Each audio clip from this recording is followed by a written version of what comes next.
Welcome to The Explainer. Today, we are taking a hard look at one of the most tangled and lasting conflicts in the world, the standoff between the United States and Iran. And believe me, it's a story that's all about oil, power, and a single revolution that literally changed everything. Okay, so let's just jump right into the big central puzzle of this whole thing. Way back in the day, the United States actually helped Iran start the very nuclear program it now spends billions trying to take down. So, what on earth happened? How did we get here? Well, to figure that out, we need to go back in time.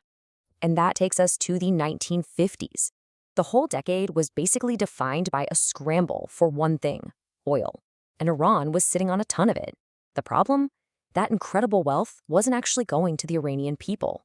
So get this, it was Iran's land, Iran's oil, and it was Iranians doing all the hard work. But because of this totally lopsided deal, it was Great Britain that was pocketing most of the cash. I mean, you can just imagine how much anger and frustration that was building up inside the country. And this is where things really hit a turning point. In 1951, a democratically elected leader, Mohammad Mossadegh, he stood up and said no more. He nationalized the oil industry, basically declaring that Iran's wealth should belong to Iranians. Well, the West did not like that, not one bit. So in 1953, the CIA and MI6 teamed up, launched a coup, and booted Mossadegh from power. And who did they install? The pro-American Shah, who promptly gave them back control of the oil.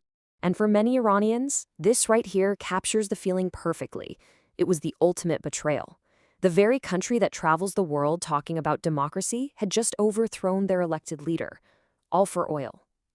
This event is what many call the original sin in this relationship, and it's where that infamous chant, "Death to America," really began. Okay, now let's fast forward a bit to the 1970s, because a huge global economic crisis was starting to bubble up, and it was about to make the Middle East and its oil more important to American power than ever before. So in 1971, America had a massive problem. President Nixon gets on TV and announces that the US dollar is no longer backed by gold. I mean, this was a huge shock to the whole world. All of a sudden, the most powerful currency on the planet wasn't really backed by anything. The US needed a new game plan, and they needed it fast. And the plan they came up with? Wow, it was kind of genius. They called it the petro-dollar system. The US went to the world's biggest oil producers, like Saudi Arabia, and made them a deal they couldn't refuse. Keep selling your oil to the world, but from now on, you can only accept US dollars for it. And this created this perfect self-sustaining loop for the US. Think about it. First, any country in the world that needed to buy oil now had to buy US dollars first. That creates constant, massive demand for the dollar. Second, those oil-rich Gulf countries would end up with mountains of dollars, which they then invest right back into the US economy. And what did they get in return? The full protection of the US military. Just like that, American economic power was fused to Middle Eastern oil and American military might.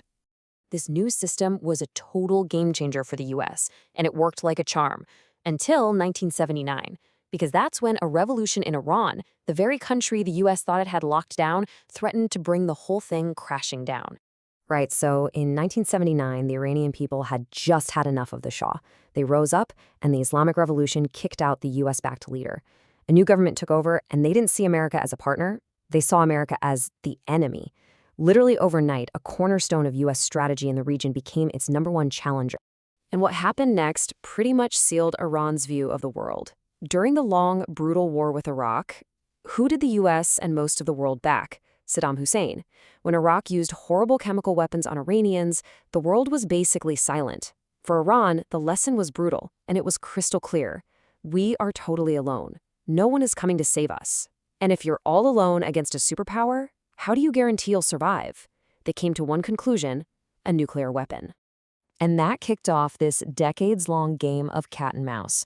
Iran's secret program gets outed in 2002, the US and Israel hit back with sophisticated cyber attacks like Stuxnet, then comes a flicker of hope with the 2015 nuclear deal, but then the US pulls out in 2018, and Iran's response? They fire up their centrifuges and crank enrichment up to a scary 60% purity. Just so we're all on the same page here, enrichment is just about concentrating the most potent part of uranium. At 3 to 5% purity, you've got fuel for a nuclear power plant. But if you can get it all the way up to 90%, well, now you've got the core of a nuclear bomb.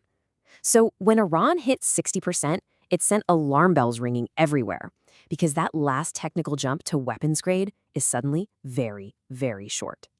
Now, Iran knows it can't go toe-to-toe with America's military. The budget difference is just astronomical. A head-on fight would be suicide.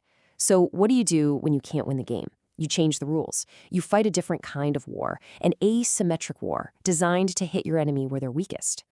Iran's modern strategy really rests on three main pillars. First, it uses its geography, hiding missiles in mountains and controlling critical sea lanes. Second, it uses proxies. Why fight yourself when you can arm and fund groups across the Middle East to fight your battles for you? And third, technology, specifically swarms of cheap but surprisingly effective drones and missiles. Let's just zero in on that geography for a second. This is the Strait of Hormuz. A mind-boggling 20% of the entire world's oil has to squeeze through this tiny little channel. By simply threatening to shut this down, Iran can put the entire global economy on edge.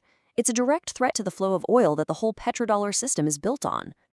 And this is where the math gets absolutely insane.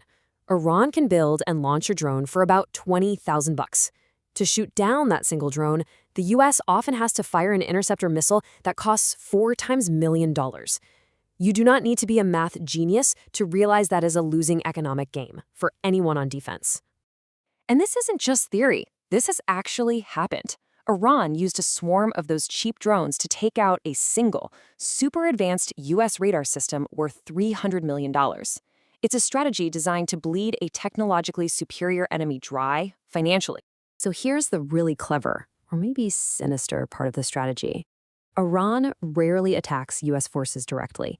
Instead, it targets America's allies in the Gulf. You know, the same countries that signed up for the petrodollar system in exchange for US protection. By hitting their infrastructure, Iran is sending a powerful message.